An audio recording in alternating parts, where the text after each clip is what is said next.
Good evening. Good evening ma'am. Good evening ma'am. Good evening ma'am. Good evening ma'am.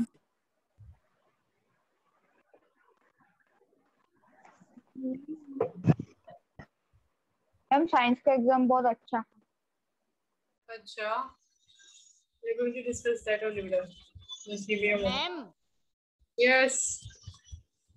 Ma'am 40 में से 35 आए। 40 में से 35 कौन सा एग्जाम? साइंस। मैम मुझे 32 आए 40 में से। मैम मुझे 28 आए 30 में से। Okay, great. Ma'am, I got 35 from 40. Very good. Ma'am I got 32 from 40. बेटा ये जो चीज आप कर रहे हो, जो भी अभी है वो मेंटेन चैप्टर वाइज कर रहे हो ना, वैसे ही जब एक्चुअल में सारी एग्जाम स्टार्ट में आएगी ना, तब वैसे चैप्टर वाइज ही उसको रखना, ठीक है। जनरली क्या होता है, मेंटली हम यही सोचते हैं कि इतने सारे चैप्टर एक साथ में, और तब वो रिजल्ट डाउन होने के चांसेस बढ़ते हैं, है ना। तो उसको चैप्टर वाइज जैसे अभी आप कर रहे हो ना, वो ट्राई करो। हाँ बोलो बेटा। मैम मेरे 30 में से 23 आए। Okay great. आज का होमवर्क यही है, मैं आपको बताने वाली हूँ at the end of this session, fine. But पहले हम क्वेश्चन पेपर डिस्कशन स्टार्ट कर लेते हैं। Okay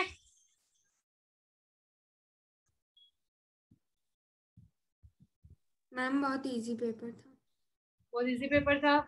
Yes, ma'am. Yes ma'am. Ma'am, only one question answer was there. My mic is not working, so I will not be able to unmute. Okay, Tanishka, no issue. हाँ बोलो बेटा बोलो।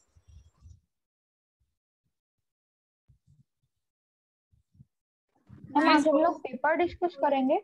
हाँ पहले paper discuss करेंगे, फिर continue करेंगे। हमने कौन सा नया चैप्टर स्टार्ट किया है? हमने ma'am coal and Ma'am, coal and petroleum. Okay coal and petroleum की थियरी स्टार्ट की थी, राइट। ठीक है चलो मैम हाँ बोलो। मैम हमारे स्कूल में है ना वो चैप्टर 6 है ना, कंबाइन एंड फ्लेम वाला कुछ है ना। Combustion and flame. हाँ कंबाइन मैम वो ही चला आया है आज ही, और हमारा कोल एंड पेट्रोलियम खत्म हो गया। ठीक है, नो इश्यू, होता रहेगा। मैम और हमारा देखो अगर हम खत्म हो गया मैम। हाँ ठीक है, फ्रिक्शन भी होगा, मोशन एंड टाइम भी होगा खत्म, बट हम लोग एक साथ में सारे नहीं ले सकते, है ना। चांसेस फिर ऐसे हो जाएगी कि दिवाली से पहले हमने अपनी पूरी टेक्स्ट बुक खत्म कर ली होगी, ठीक है ना।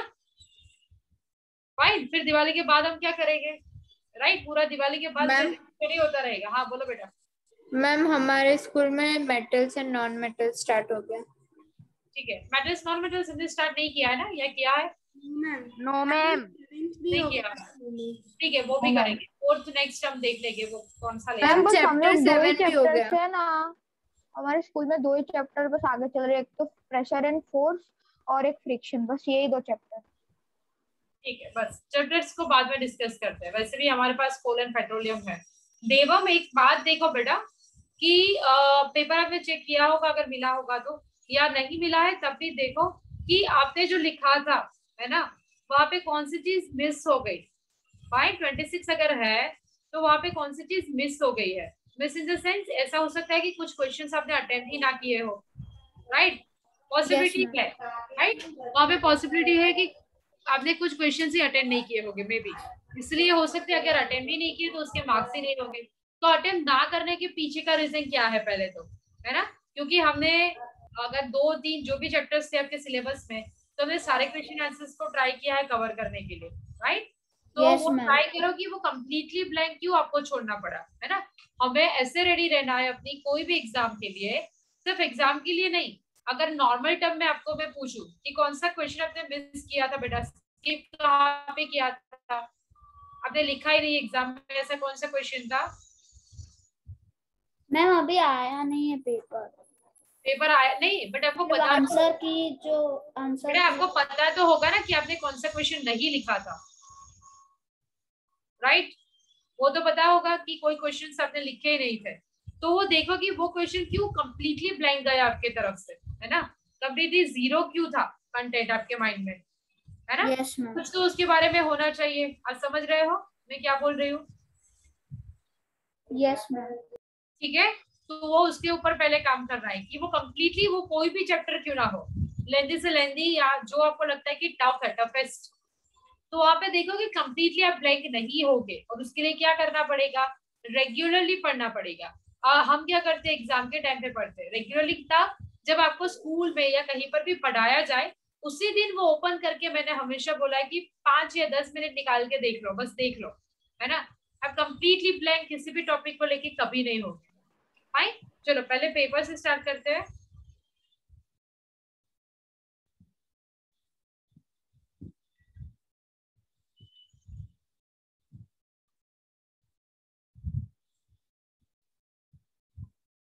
मल्टीपल चॉइस क्वेश्चन में we have seen that yes बेटा 32 I got it Shaurya. See marks के परफेक्शन के लिए मैं कभी कोई इंस्ट्रक्शन आपको नहीं बोलूंगी, बस एक परफेक्शन चाहिए आपके जो कंसेप्ट है उस चैप्टर को लेके, है ना। इट शुड बी क्लियर यानी वो फिर डिस्कस करते हैं, पहले क्वेश्चन आंसर स्टार्ट करते हैं, ठीक है। मल्टीपल चॉइस क्वेश्चन ये लास्ट में ले लेते हैं, सबसे पहले डिस्क्रिप्टिव से स्टार्ट करते हैं। For you it's easy right. Descriptive में पहला क्वेश्चन है draw the sketches to show the relative position of prominent stars, यानी दो चीजें आपको यहाँ पे, क्वेश्चन बहुत ही क्लियर है, डायग्राम ड्रॉ करना है, उर्सा मेजर है, कॉमन है, आपको पता है कि इसका डायग्राम कैसा होना चाहिए, कैसा होना चाहिए पहले तो मैम बिग डीपर जैसा, है ना, बिग डीपर की तरह होना चाहिए। कैसा स्ट्रक्चर था उसका, कुछ ऐसा था स्ट्रक्चर, यस मैम।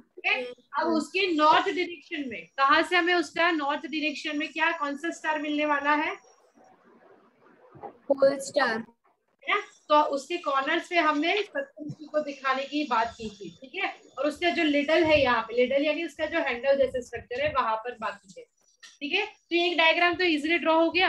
अब लेबलिंग क्या करोगे, उर्सा मेजर, और यहाँ पे जो पोल स्टार, हम पोल स्टार या कौन सा स्टार इसको बोलेंगे हम, दूसरा ना उसको नॉर्थ स्टार, नॉर्थ स्टार, या फिर टू शो, यस बेटा। पर मैंने पोल स्टार तो नहीं लिखा। क्या बेटा, मैंने पोल स्टार नहीं लिखा। आता क्वेश्चन, और कौन था, और कौन पूछ रहा मैम मैं था मैम। हाँ बोलो बोलो। मैंने जो स्केच था मैं दूसरे में ओनियर में मैंने लेबल नहीं किया, उस उर्सा मेजर में हो गया।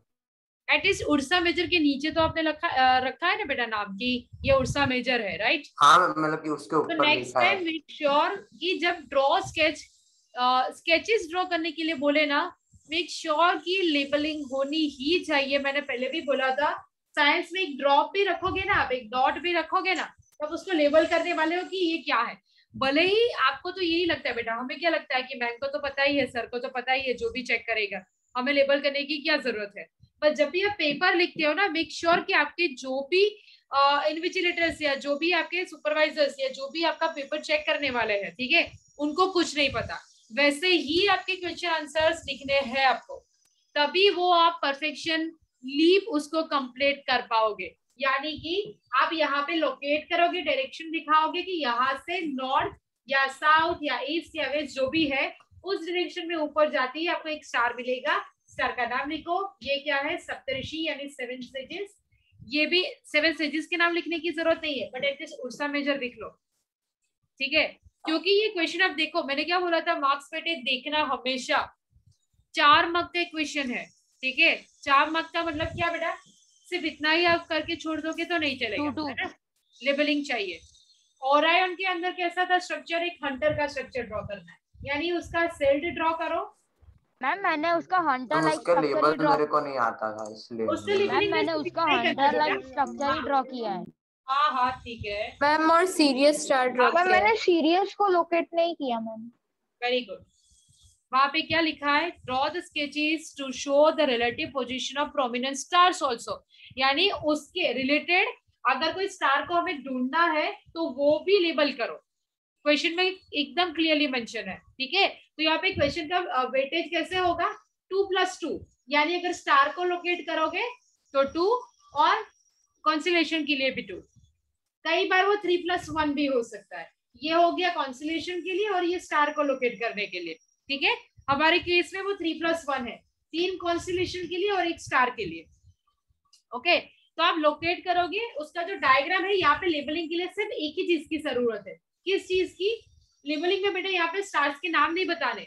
अगर ये शील्ड जैसा कुछ स्ट्रक्चर था, ठीक है, ये कुछ शील्ड जैसा स्ट्रक्चर था और यहाँ पे हमने देखा था कि कुछ ऐसे वो बो वाला स्ट्रक्चर था, ठीक है, हम ये तो नहीं दिखाएंगे, पर हम वो सीधा स्टार दिखा सकते हैं या फिर क्या बता सकते हैं कि ये शील्ड वाला पोर्शन है, ओके, ये अपर पार्ट है, उस सेंटर का लोअर पार्ट, और यहाँ पे बो या एरो वाला स्ट्रक्चर होगा, ठीक है। यहाँ पे इसके कॉर्नर में हम स्टार दिखा देंगे, बस एटलीस्ट यहाँ पे ये शील्ड वाला पोर्शन दिखा दो और हंटर लाइक स्ट्रक्चर हो रहा है, उतना भी लेबलिंग तो at least we want. Ma'am ma'am फिर आपका जो है ना स्पॉटलाइट में से प्रेजेंटेशन हटा लो ना, आपका जो वीडियो नहीं दिख रहा पूरा। क्या हटाना है बेटा? मैम जो प्रेजेंटेशन है ना आपकी, उसको स्पॉटलाइट से हटा दो ना, आपका जो वीडियो बोर्ड पे कर रहा हो ना वो नहीं दिख रहा अच्छे से। ठीक है बेटा। हाँ दिखा।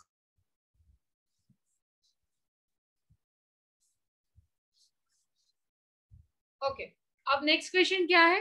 पेपर सबके पास है ना बेटा? पेपर्स नो मैम, नहीं है। नहीं है, ठीक है, कोई बात नहीं। I am going to just read that question. Ma'am मेरे पास स्क्रीनशॉट। अब नेक्स्ट क्वेश्चन है, हाँ नेक्स्ट क्वेश्चन है, give any 2 points for the difference between comets and meteor. तो ये तो सबसे इजीएस्ट है ना।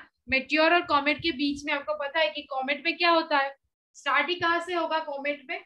Ma'am comet is ma'am ice में आइस होता है comet. Ma'am comet ice gas और आइस डस्ट पार्टिकल्स, पार्टिकल्स, ठीक है। और मेटियोर कैसा स्ट्रक्चर है? Rock like structure. सबसे पहली बात तो क्या बेटा, आइस वाला तो है ही, बट कौन से एक डिमार्केशन है हमारे पास कि ये रॉक जैसा स्ट्रक्चर है मेटियोर, और यहाँ पे इसके स्ट्रक्चर में हमें क्या देखने के लिए मिलेगा? टेल, है ना। टेल यहाँ पे नहीं होगी, मेटियोर में होगी टेल? नहीं मैम नहीं होगी, राइट। हमारे पास कौन सा एग्जांपल था कॉमेट के लिए? हेलिस कॉमेट, है ना।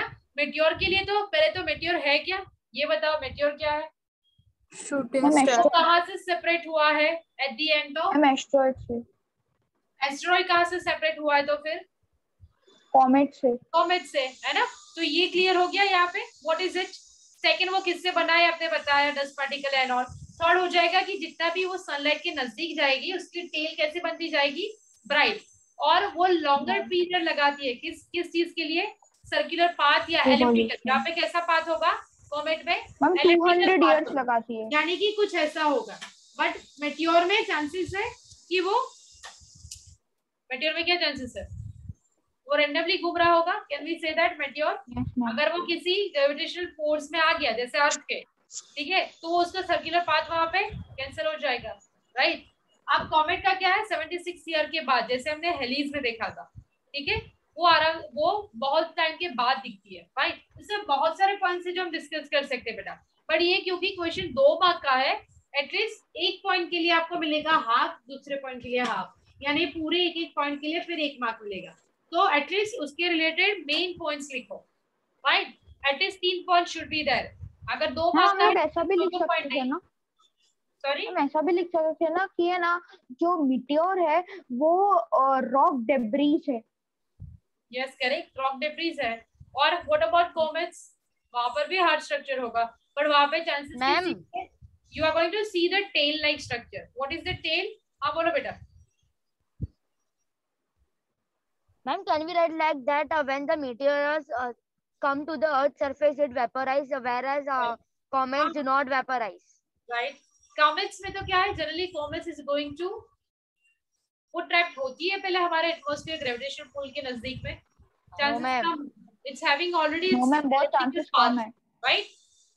अब हमारे पास ट्रू और फॉल्स है, राइट। जो सबसे ज्यादा कंफ्यूज करते हैं ट्रू और false and multiple choice are the easiest way, right. First, true or false? Mercury is the smallest planet of the solar system. Yes, ma'am. True. Uranus is the farthest planet in the solar system. False. तो कौन सा है? Jupiter. Neptune. Farthest यानी जो सबसे last, बहुत दूर है ना, बड़ा नहीं पूछा है। ओके प्लूटो तो है ही नहीं, तो उससे पहले कौन सा है? नेपच्यून। यूरेनस के बाद नेपच्यून ही Ma'am, आता I है। was thinking Pluto only, then I remember like that. I got it बेटा, नो इशू। इसलिए क्वेश्चन हमेशा हमेशा पहले ध्यान से पढ़ो। INSAT is an artificial satellite. True. True. INSAT क्या है बेटा? सैटेलाइट है पहले तो। Yes ma'am. हाँ बट आर्टिफिशियल है, हमने देखे थे बहुत सारे एग्जांपल्स, राइट? Yes, आर्टिफिशियल यानी man made. Ma'am Aryabhata. There are 9 Aryabhata planets in the solar system। Yes ma'am. नहीं है, No, 8 है। false. हमने वो भी देखी थी कंडीशन कि क्यों 8 है और 9 नहीं है, right? False. Constellation Orion can be seen only with a telescope। True. False. False। False. false, false। Ma'am क्योंकि हम उसके जो मैम लास्ट के जो ब्राइट स्टार्स है वो नेकेड आईज से भी हम देख सकते हैं मैम। पहले ये बताओ कि ट्रू तो क्यों, फॉल्स तो क्यों? ट्रू है तो क्यों? चलो किससे बताया ट्रू? मैम क्योंकि देख सकते हैं हम उसे। हाँ अगर देख सकते हैं तो सिर्फ टेलीस्कोप की जरूरत नहीं है, मतलब टेलीस्कोप से आप ज्यादा अच्छे से देख पाओगे, पर उसके बिना जैसे सप्तऋषि अगर हमें कॉन्स्टेलेशन देखनी है तो इंडिया में से वो पॉसिबल है, बट ओरायन हमारे लिए पॉसिबल है? ओरायन कहाँ से दिखता है? मैंने कहाँ से बोला था, कौन सी जगह से दिखता है? Ma'am north. Parts of America, southern northern America, और you'll find out that in case of Ursa Minor or some other और constellation। मैम आपने ऐसा भी बोला था कोई भी कॉन्स्टेलेशन है ना साउदर्न हेमिस्फीयर से नहीं दिखता है। सदर्न हेमिस्फीयर से नहीं दिखता है, मैंने ऐसा बोला था? हाँ कोई मैम बोला था नहीं दिखती, why? मैम क्योंकि वो मैम सबसे मैम जो डीप पार्ट में ना वहां से देखना मैम बहुत मुश्किल है। तो वहां से क्या स्पेस या स्काई नहीं दिखता बेटा? सदर्न के लिए स्पेसिफिक नहीं बोला है मैंने। जो बोला था वो क्या बोला था, अगर हमारे पास, अगर हम इमेजिनरी एक्सिस ले अर्थ की, ठीक है, तो वो कैसे होगी इमेजिनरी एक्सिस? यानी हमें सबको पता है कि जो हमारा स्ट्रक्चर है अर्थ का कुछ ऐसा, ठीक है, टिल्टेड है। तो ये अगर एक्सिस है, इसी एक्सिस के ऊपर अगर कोई स्टार होगा तो वो हमें मूव करते हुए नहीं दिखेगा, वो अपनी सेम पोजीशन पे दिखेगा, ठीक है। ये, और इसके लिए मैंने एग्जांपल दिए थे ट्रेन वाला, ठीक है। ट्रेन के अंदर दो लोग बैठे हैं तो वो एक दूसरे को अगर देखेंगे तो उनको लगेगा कि वो बैठे हुए हैं, वो मूव नहीं कर रहे। बट जो ट्रेन के बाहर है और वो अगर उस दोनों पर्सन को देख रहा है तो उसे लगेगा कि वो भी ट्रेन के साथ मूव कर रहे हैं। तो यहाँ पर भी वैसा ही होगा, ठीक है, उसके लिए बोला था। तो यहाँ पे सही आंसर क्या है? Constellation Orion can be seen only with a telescope. अगर नहीं दिखती तो हम उसको अभी डिस्कस ही नहीं करते। उर्सा मेजर, ओरायन, ये सारे कैसे कॉन्स्टेलेशन है जो हम देख सकते हैं, बट हाँ किसी और पार्ट, अर्थ के किसी और पार्ट पे, सिर्फ इंडिया नहीं। हम यहाँ पे कॉमन डिस्कशन कर रहे हैं, सिर्फ इंडिया के स्पेसिफिक नहीं, ठीक है। Constellation Orion can be seen only with a telescope, false उसका डिस्क्रिप्शन दे सकते हो। Fill in the blanks a group of stars that appear to form a pattern, ये सिंपल सा है constellation. Celestial body that revolves around a planet is known as Saturn. Correct. Planet के आजू बाजू बोला बेटा, ठीक है, सन के आजू बाजू नहीं, तो वो सैटेलाइट या मून बोल सकते हो। नेचुरल वर्ड उसका मून ही है। Fine. Shooting star are actually not stars. वो क्या है? वो क्या है? मीटियर। मैम वो मीटियोर है मैम, जो एस्ट्रॉइड से निकले। बट हमें यहाँ पे लिखना सिर्फ यही है, ठीक है, परफेक्ट। अब बात करते हैं एमसीक्यूज की। Which of the following, अच्छा ये हमने अच्छा खासा डिस्कशन किया था, राइट? इसलिए ये पहला क्वेश्चन यहाँ पर यही है। क्या है वो question? Which of the following is not a member of solar system? हाँ, और हमने फाइनलाइज क्या किया था? कॉन्स्टेलेशन। ठीक है, constellation. Second, which of the following is not a planet of sun? Sirius.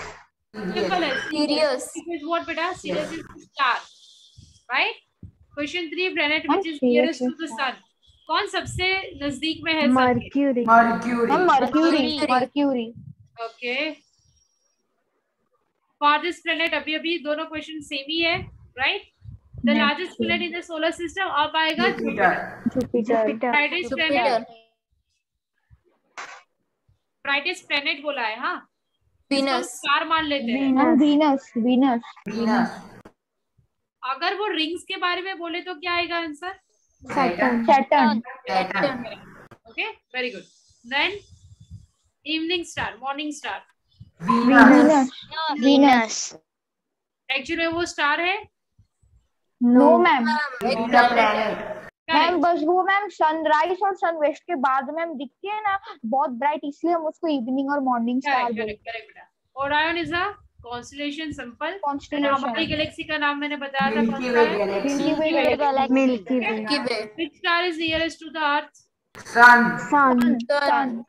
हाँ, बाकी सारे जो स्टार्स है वो बहुत ही डिस्टेंस पे है, इसलिए हम देख पाते हैं, वरना हम देख भी नहीं पाते। ठीक है। Ma'am, if it written fast, so Alpha Centauri will come. Alpha Centauri, yes बेटा। So what is your question?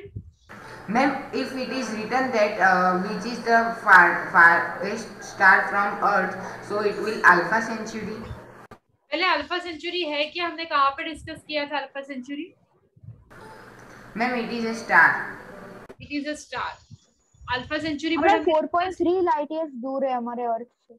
Sorry ma'am Alpha Centauri 4.3 light years दूर है हमारे अर्थ से। ओके। और हमारे पास और कौन से एग्जांपल्स हैं? मैम नॉर्थ स्टार, फिर ma'am north Sirius. Star, south star या इवनिंग स्टार। ये तो क्या है? वेनस है, जो तो हमारे नजदीकी है ना? मैम हम सीरियस बोल सकते हैं। सीरियस बेटा हमारे पास मेजरमेंट है क्या सीरियस का और उसका? हमारे टेक्स्ट बुक में दिया है क्या? नहीं दिया है, No, राइट? ma'am. सिर्फ अल्फा सेंचुरी का ही दिया है।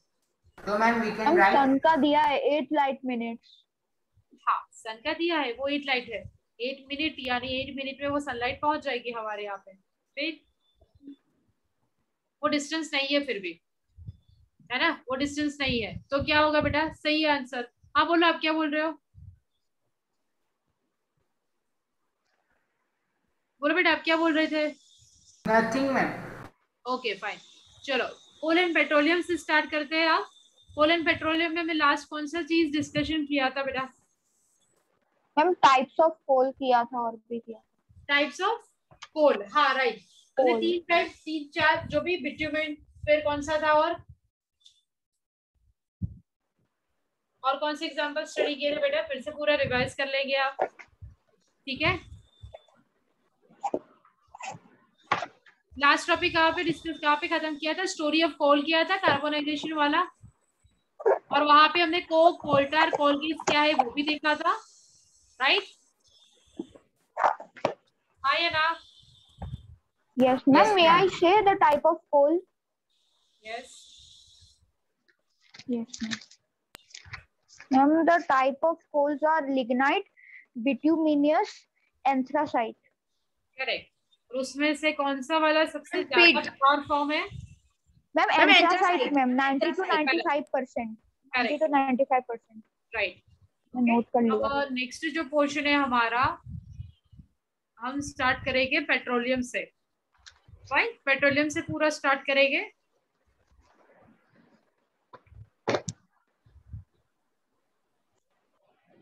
ओके, पढ़ना स्टार्ट करो बेटा पेट्रोलियम से कोई एक। Yes, ma'am. May I, ma'am? Petroleum. Ma'am can I Yash? Ma'am, can I, अच्छा, ma'am? एक मिनट, किसने स्टार्ट कर दिया बेटा? Ma'am, मैं जय. नहीं। आ जाए, करो स्टार्ट। चलो फिर बाद में टर्न बाय टर्न ले लो, ठीक है? मैम जय के बाद मैं यश। हाँ ठीक है, ठीक है। Ma'am, ma'am petroleum. यश के बाद मैं। ओके चलो। Petroleum. You know that petrol is used as a fuel in light automobiles such as motorcycles, scooters, and cars. Heavy motor vehicles like trucks and tractors run on diesel. Petrol and diesel are obtained from a natural resource called petroleum.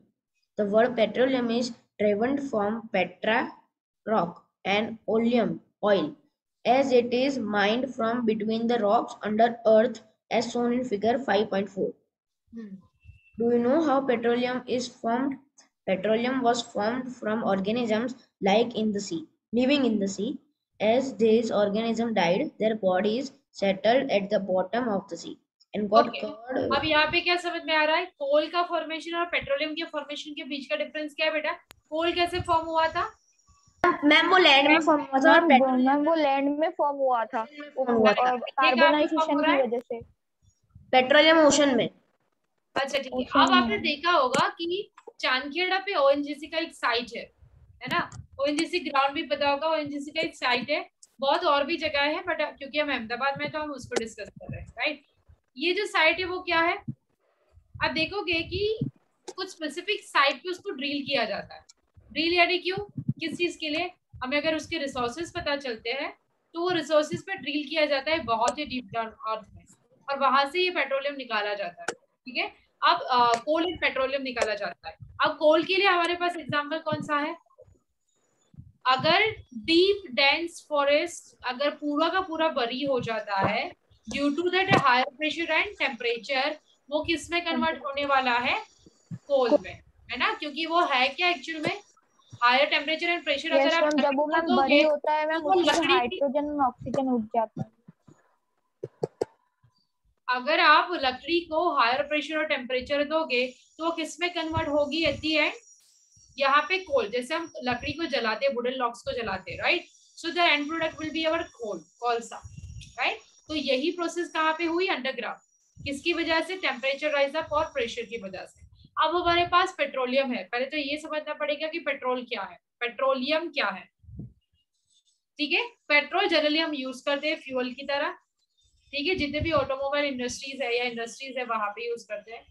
Okay, so petrol and diesel are obtain, what are those natural resources जिसको हम petroleum बोलते हैं। ये petrol और diesel मिलते कहाँ से? ठीक है, और हमें पता कैसे चला था, मतलब पेट्रोलियम डीजल ऐसी चीज का इन्वेंशन कैसे हुआ था, कैसे पूरी ऑटोमोबाइल इंडस्ट्री उसके ऊपर डिपेंडेंट है।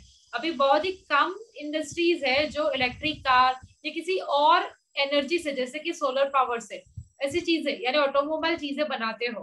बट एक टाटा की ऑलरेडी मार्केट में कार है इलेक्ट्रिकल, उसकी नंबर प्लेट भी ग्रीन कलर की लगती है ना। नंबर प्लेट के कलर होते हैं पता है ना, व्हाइट है तो वो लोकल किसी भी ओनर की है, अगर येलो है तो वो टैक्सी है, राइट। अगर बैकग्राउंड वो उसको ग्रीन ही क्यों करते हैं?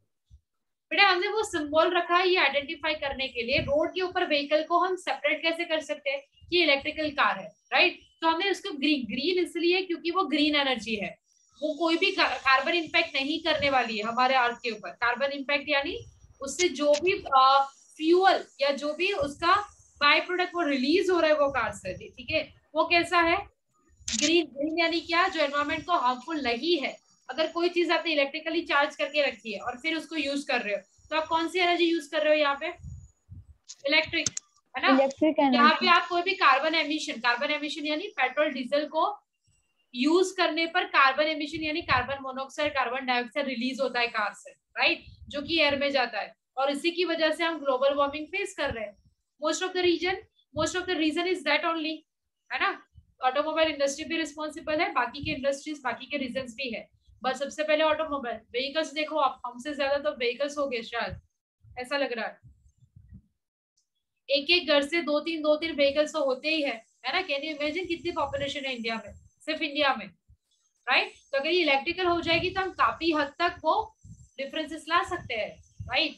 बट अभी हम रिन्यूएबल सोर्सेज की बात नहीं कर रहे, हम क्या बात कर रहे हैं कि पेट्रोलियम क्या है। ठीक है, कहाँ से फॉर्म हुआ? सबसे पहला आपका पॉइंट है सी। जैसी organisms once they just die, their bodies settle down at the bottom of the sea and will got covered with the layers of that what sand and clay. वहां पर भी सैंड तो है ही, क्ले है ही, और पानी भी है। So it higher temperature and higher pressure. अब यहाँ पर हायर टेम्परेचर कहाँ से? आप प्रेशर तो समझ सकते हैं, ठीक है। Over millions of years you will see that in the absence of air, वहां पे एयर नहीं जा रही है, मतलब क्या? एब्सेंस ऑफ एयर यानी चांसेस है वो डीके होगा, डिकम्पोज होगा, एयर नहीं जा रही है तो हाँ चांसेस है, राइट। अगर आप देखोगे कि बॉटम लेयर, सी के बॉटम लेयर में भी क्या होता है? सैंड, लैंड लाइक स्ट्रक्चर ही होता है, right. At the end you know that कि अर्थ का स्ट्रक्चर है, उसके ऊपर पानी है, right. So yes definitely, and you know that कि अर्थ का स्ट्रक्चर जैसे उसके कोर की तरफ जाएगी वो गर्म होता जाएगा, राइट। सो टेम्परेचर यही से आता है, क्योंकि हमने बोला है डीप डाउन, यानी बहुत सारे लेयर्स नीचे वो चला जाएगा। And just because of this higher temperature and pressure, it's going to transform into petroleum and natural gas. But यहाँ पे क्यों पेट्रोलियम और नेचुरल गैस बना और वहां पे क्यों कोल बना था? क्योंकि वहां पे डेंस फॉरेस्ट को इंक्लूड किया था। नॉट ओनली फॉरेस्ट, ऑर्गेनिज्म दोनों केस में रहेंगे, बट वहां पे मेन फोकस था फॉरेस्ट यानी कि वुड, लकड़ी। यहाँ पे मेन फोकस है ऑर्गेनिजम्स, है ना। ऑर्गेनिज्म क्योंकि हमारा स्ट्रक्चर और ट्री का स्ट्रक्चर अलग है, वो सेल्यूलोज है, यहाँ पे हम बहुत सारी और चीजों से भी बने हैं।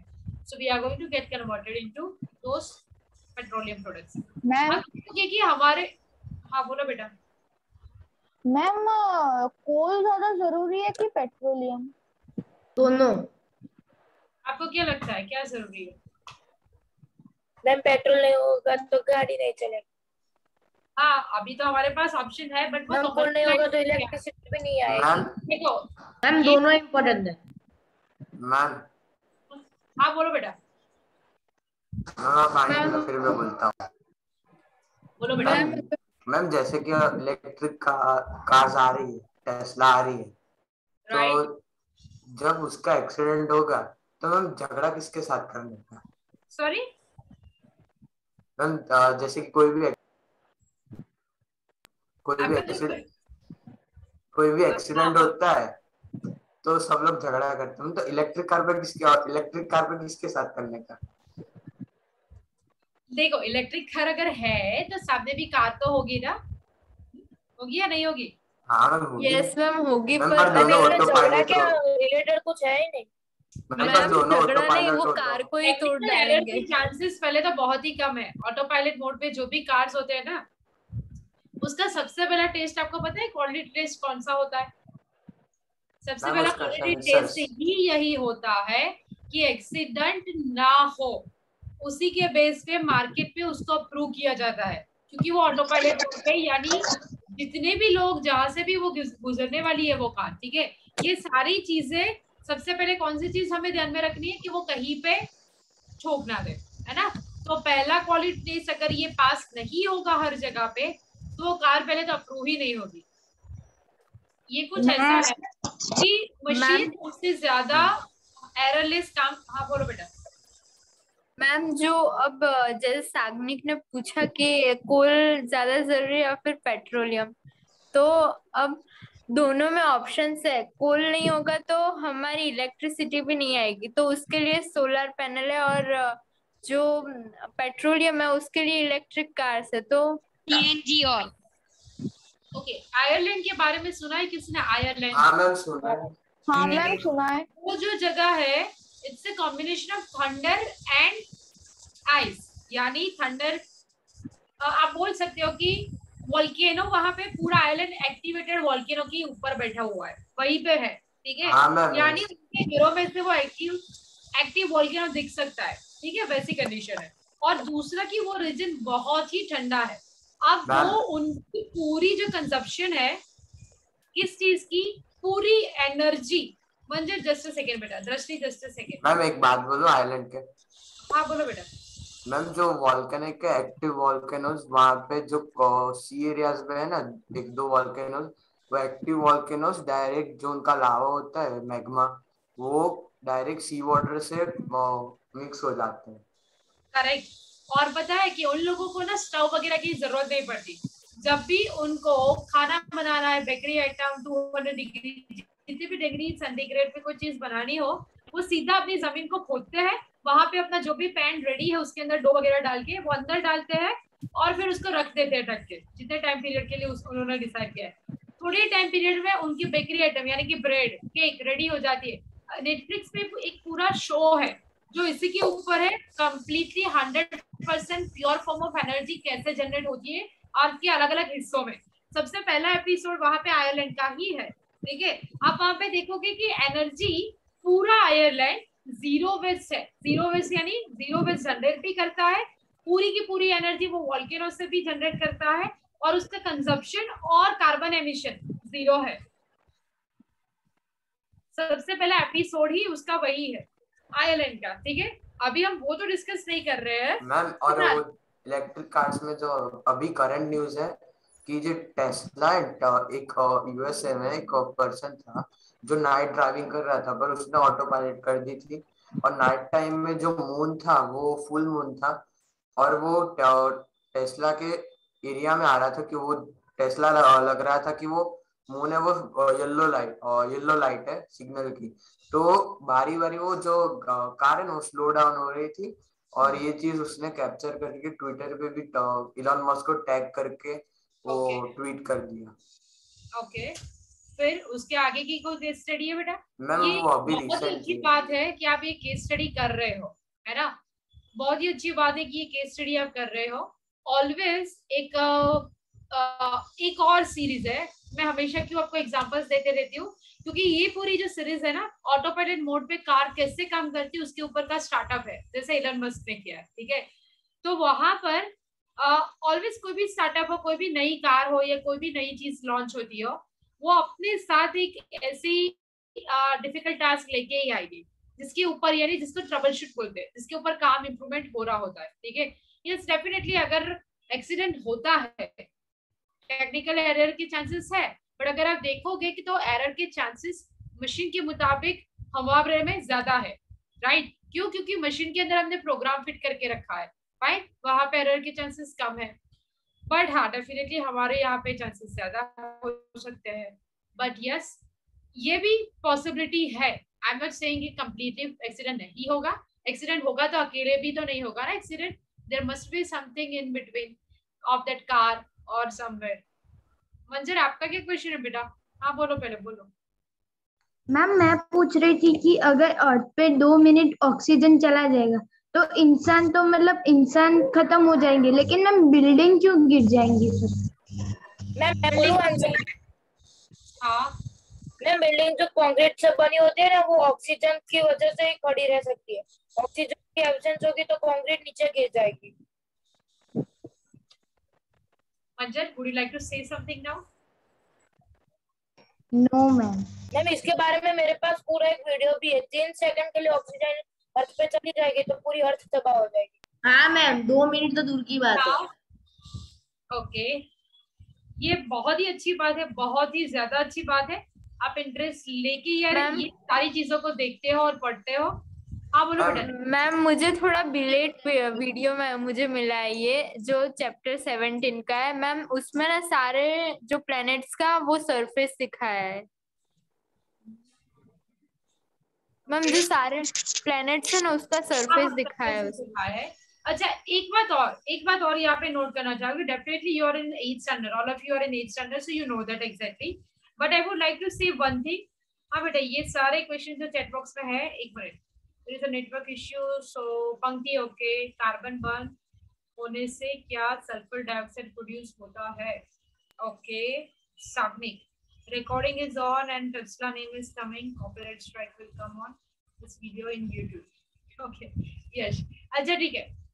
सल्फर वाले क्वेश्चन पे आते हैं। हाँ डेफिनेटली चांसेस है सल्फर, यही रीजन होता है जब कोई चीज बर्न होती है वहां पे सल्फर वाला, सल्फर के फॉर्म, ठीक है, वो उसके फ्यूम्स निकलने स्टार्ट हो जाते हैं। इसीलिए जब भी कोई घर में या कोई बिल्डिंग में आग लगती है वहां पे सबसे ज्यादा चांसेस है हम बर्न से बाद में हो सकते हैं कि इंजर्ड हो या किसी की डेथ पॉसिबल है, बट ज्यादा चांसेस है सल्फर अगर हमारे ब्रीथिंग में चला जाए, फ्यूम्स अगर चले जाए, उससे डेथ होने के चांसेस सबसे ज्यादा है, ठीक है। तो हाँ सागनी, अब ये पॉइंट पे आते हैं।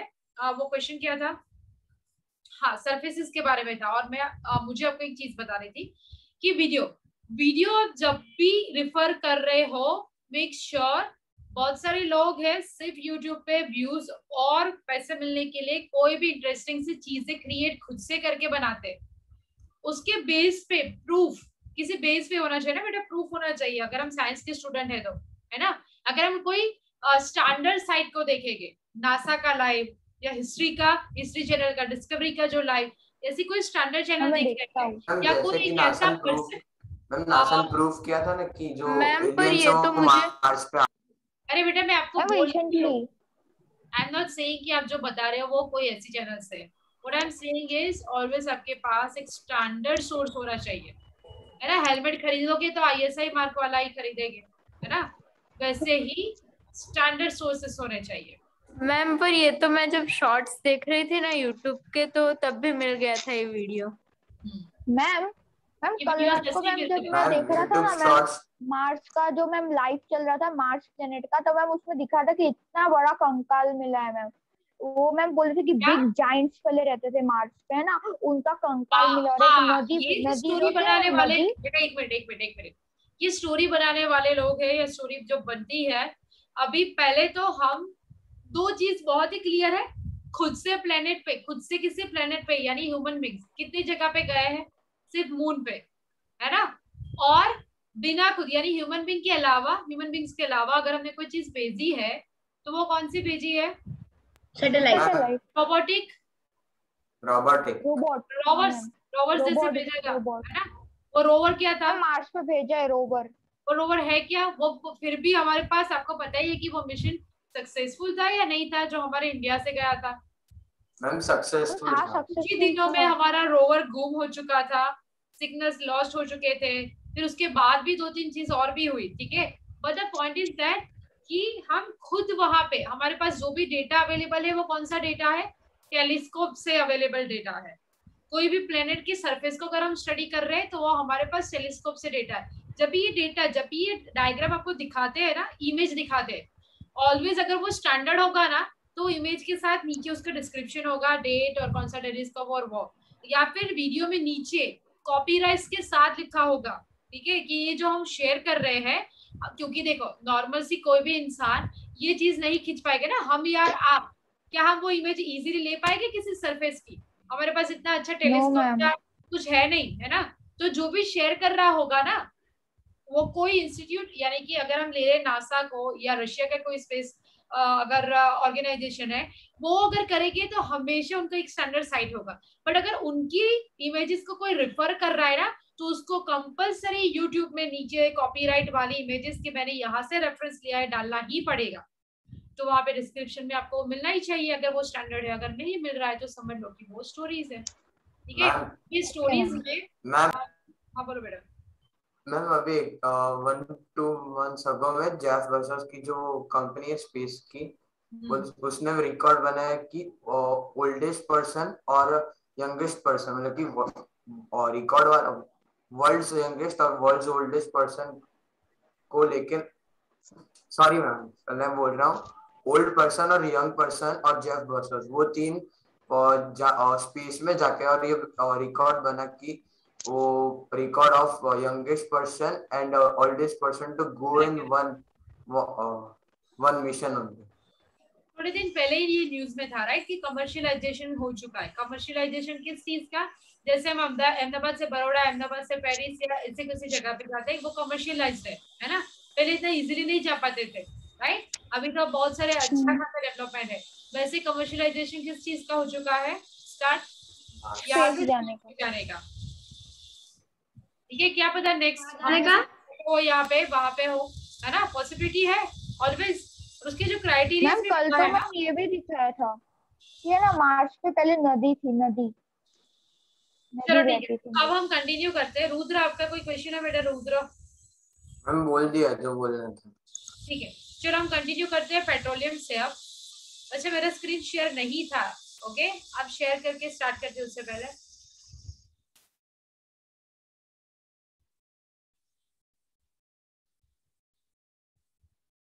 just wait for a while it's uploading.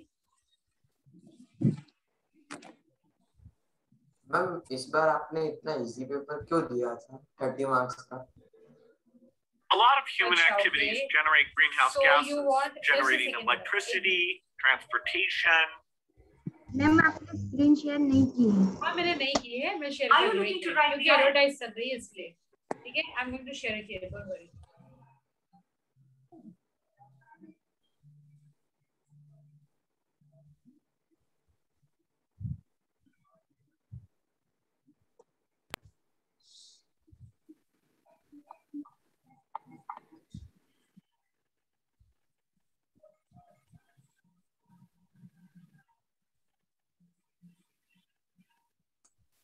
Ma'am आवाज नहीं आ रही। मैम स्क्रीन में आवाज नहीं आ रही है।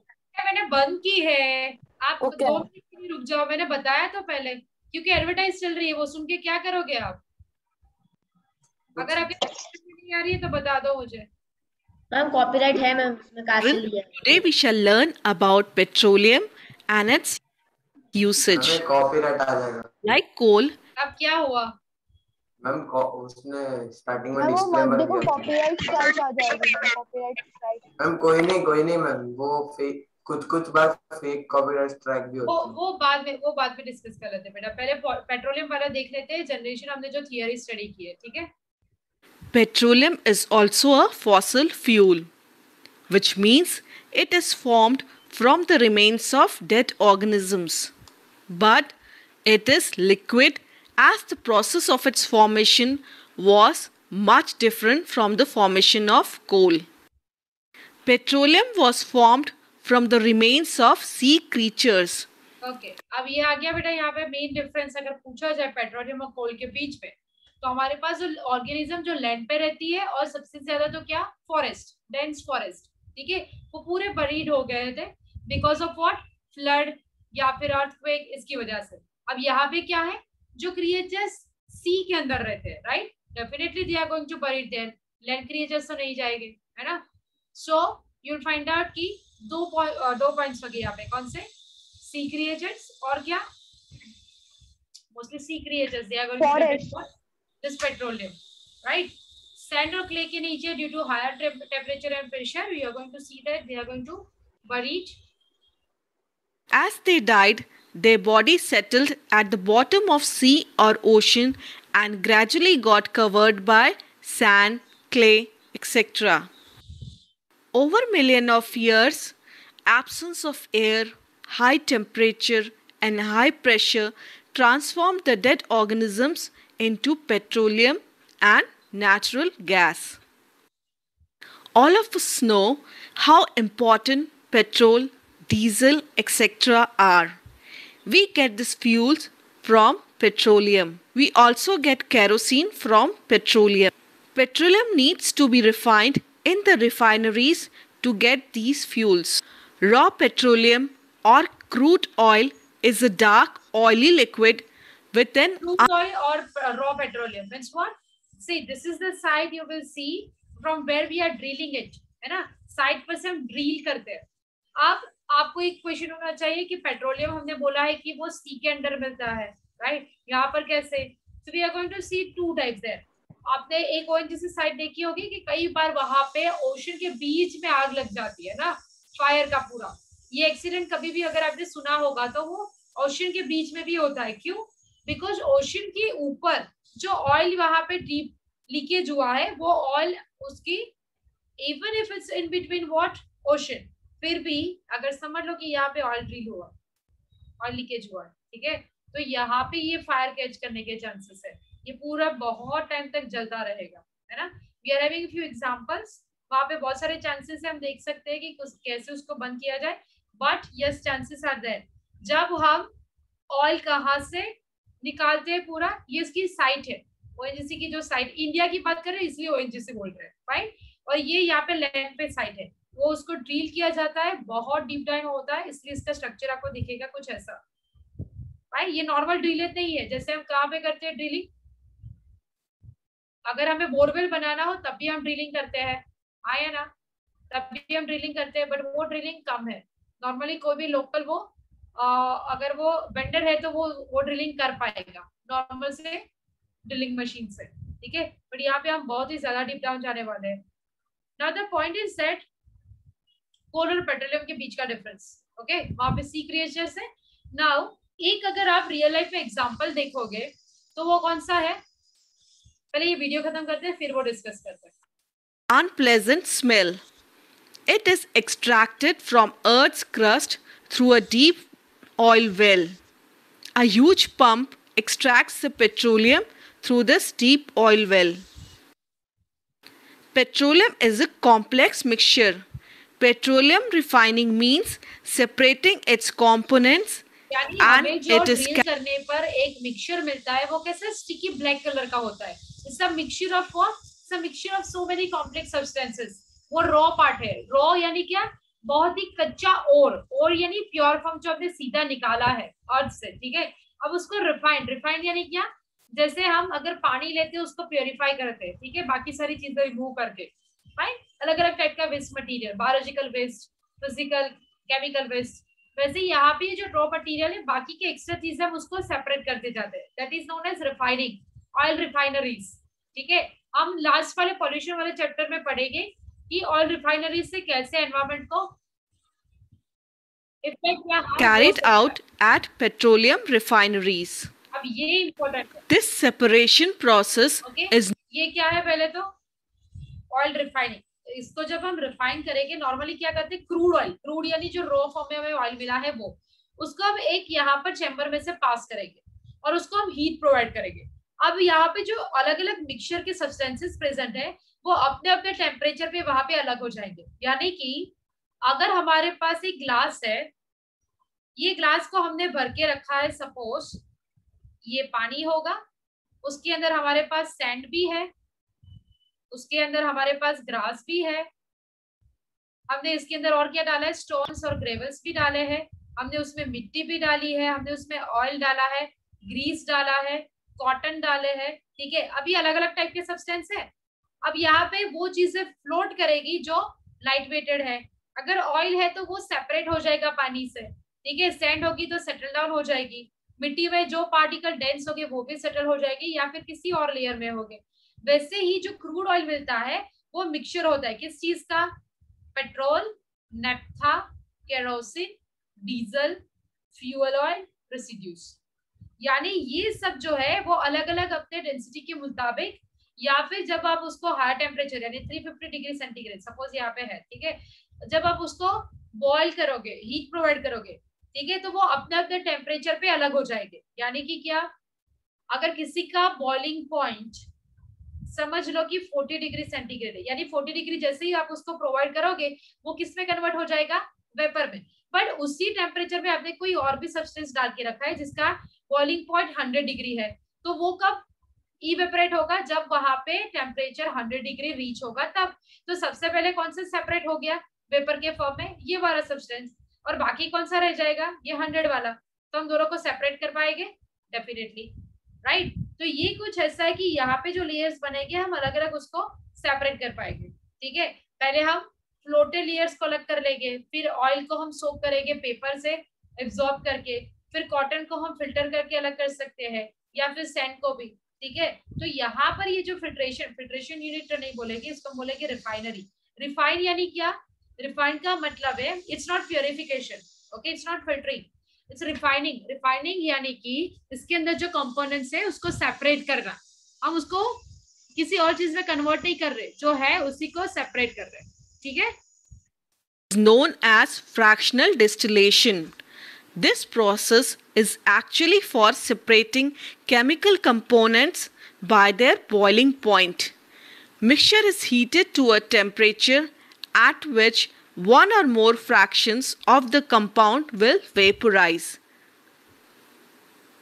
Look, different components vaporize at different temperature and thus get separated. So, we get lots of things from petroleum. We get fuels like petrol, kerosene, diesel, LPG, ये हो गए हमारे fuel, okay? Examples of fuel. Then we are going to get that. etc. We get lubricating oil, paraffin wax, which we get from the residue of the refining process. Paraffin wax आपने सुना ही होगा. Paraffin wax is the base component of this wax material. यानी जो हम बनाते हैं candles, या फिर पैराफिन वैक्स कहाँ पे होता है, और जैसे वेसलिन है ना, पेट्रोलियम जेली बोलते हैं उसको, राइट। पेट्रोलियम जेली वर्ड सुना है ना बेटा, ये पेट्रोलियम जेली ही है जो हम सेपरेट करते हैं, ठीक है, बट वो फर्दर ट्रीटमेंट के बाद आगे यूज होती है, और रेसिड्यूज में और पिगमेंट है। is used for making ointments, candles, petroleum jelly. Ointment यानी क्या, ऑइंटमेंट यानी जो स्किन के ऊपर हम जेल के फॉर्म में लगा सके, ठीक है, जैसे कि Vaseline, petroleum gel, face cream, wax, etc. Bitumen, which is also obtained from residue of fractional distillation process, is used for making paint and distribution या फ्रैक्शनल जो प्योरिफिकेशन करते हैं हम, प्योरिफिकेशन यानी जो क्रूड ऑयल बना है उसको अलग अलग उसके कंपोनेंट में सेपरेट कर रहे हैं। तो फ्रैक्शनल क्यों बोलते हैं, फ्रैक्शन में यानी पेट्रोल अपने टेम्परेचर पे सेपरेट होगा, नेफ्था अपने, तो ये फ्रैक्शंस हो गए अलग अलग, ठीक है, इसलिए बोला जाता है fractional. building roads. Every component of petroleum has some use, hence it is often called black gold. Natural gas is a very important fuel because it is easy to transport through the pipes. Natural gas is stored under high pressure as compressed natural gas. In short, compressed natural gas, जब ये conversion होता है petroleum में, उस time पे gaseous molecules release होते हैं। क्यों? क्योंकि वहां पे कौन कन्वर्ट हो रहा है, सी क्रिएचर्स, ठीक है, तो वो हर एक चीज से बने हैं, उसमें गैसेस मॉलिक्यूल्स भी हो गए, राइट. सो कंप्रेस्ड नेचुरल गैस यानी क्या, then we are going to remove it from the site. Gas, oil and water. This is the order. CNG is used for generating power as fuel for cars. CNG is less polluting than petrol, diesel, etc. But coal, petroleum, natural gas, etc. aren't available in unlimited quantity. With heavy use of these, we will run out of these resources in not so distant future. So, these are exhaustible natural resources. Hence, we have turned to resources which are available in unlimited quantity for fuel, electricity production, etc. Sunlight, air are such inexhaustible natural resources. Solar energy is nowadays used for generating electricity for home, industry, etc. Also for cooking. In not so distant future, solar energy would also be used to run cars. So now you know about petroleum and its use. Okay, is it clear, beta? We'll continue in next session now. Why? But yes, difference is very clear in case of coal and petroleum, how it's going to be formed, right? So if they are going to lubricating means it will be sticky easily. Suppose if you are having a jhula, है ना, that spring, it's made up of iron. You will see कि जब वो rusting होता है इसके ऊपर तो वो बहुत typical irritating sound करता है.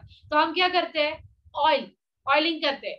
Lubricating यानी उसको वो स्मूथ बना देगा, क्योंकि ऑयल कैसा है, स्टिकी इन द सेंस कैसे, स्मूथ है, ठीक है, ऑयली है, स्टिकी है, फाइन, तो उसको स्मूथ कर देगा, उसी को लुब्रिकेटिंग बोलते हैं, फाइन, लुब्रिकेशन. ठीक है बेटा. मैम वो जो पेट्रोल वेल्स होते हैं वो कहीं पे भी मिल जाते हैं क्या बेटा? वो जो पेट्रोल वेल्स होते हैं वो कहीं पे भी मिल जाते हैं या उसकी कोई जगह होती है? नहीं, कहीं पे भी नहीं मिलेंगे. इसी के ऊपर डिस्कशन करना है मुझे, क्योंकि मैंने जैसे बोला कि लास्ट एक पॉइंट में आपको बताऊंगी, ठीक है, नेचर कैसे बैलेंस करती है उसको, है ना, नेचर के साथ भी कंपेयर कर सकते हैं. यू विल सी कि कुछ रिलीजन्स के अंदर जब भी डेथ होती है we are going to bury them, है ना, एक स्पेसिफिक साइट होती है, ठीक है. इस स्पेसिफिक साइट का तो ऑलरेडी हमारे पास नोट होता है. हमारे पास बहुत सारे ऐसे टूल्स एंड इक्विपमेंट्स हैं जिससे हम ये पता लगा सकते हैं कि चांसेस है. ये हम देखेंगे कौन से चैप्टर में, आई थिंक जब हम स्टडी करने वाले हैं पोल्यूशन वाला चैप्टर, ठीक है, वहां पे एक्स्ट्रा क्वेश्चन है, टेक्स्ट बुक में नहीं है. जैसे एक्सरे होता है, वो बोन से टकरा के वापस आता है, तो क्योंकि बोन हार्ड है तो हमें वो स्ट्रक्चर वहां पे अलग मिलेगा हमारे एक्सरे में, बट बाकी के सॉफ्ट ऑर्गन से तो वहां पे वो टकराएगा नहीं, सीधा पास हो जाएगा, ठीक है. इसी बेस के ऊपर हम डिसाइड करते हैं कि कहाँ पे पेट्रोलियम और कोल प्रेजेंट है, बट ये पूरा अभी हम खत्म नहीं कर पाएंगे, ठीक है. नेक्स्ट सेशन में यही से स्टार्ट करेंगे, right. It's not there in your textbook but definitely we will discuss. Okay बेटा, बाय मैम. नेक्स्ट सेशन बेटा. हाँ बोलो बेटा, बोलो. बाय मैम बोला. ओके बाय बोलो. फाइन, बाय बेटा. Ma'am. Bye ma'am. Bye ma'am. Have a good day. Have a good bye ma'am. Bye, man.